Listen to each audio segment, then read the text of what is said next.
আসসালামু আলাইকুম। গত বছর বেগুন লাগাইছিলাম, অসাধারণ ফলন আসছিল। এই বেগুনের ফলন দেখে আসলে অনেকের চোখ কপাল উঠে গেছিল।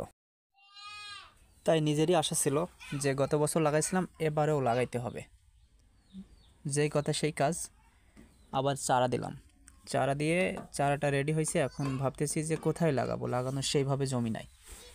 অনেক চিন্তা ভাবনা করে আঙুর গাছের পাশে চিকন করে আপনার 6 শতক একটা জমি ছিল, চিন্তা করলাম যে এই জমিটাতেই আমি লাগাবো।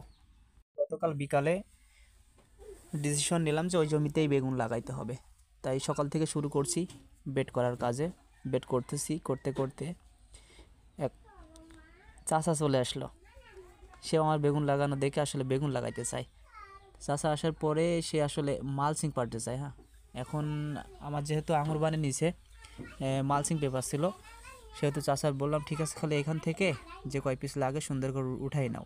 এখন এর মাঝে তো আসলে আঙুরের গাছ ছিল, তাই বললাম যে আঙুর গাছ সোজাসুজি আপনি হাঁসো দিয়ে কেটে নেন, কেটে নিয়ে সুন্দরভাবে এই মালচিং পেপার উঠাই নাও। উঠাই নিয়ে তারপরে সে বেড করে সেও লাগাইবে। আসলে যে কোনো চাষ যদি ভালো হয় বা ভালো কিছু ফলন পায়, সবাই তার দিকে ঝুঁকে।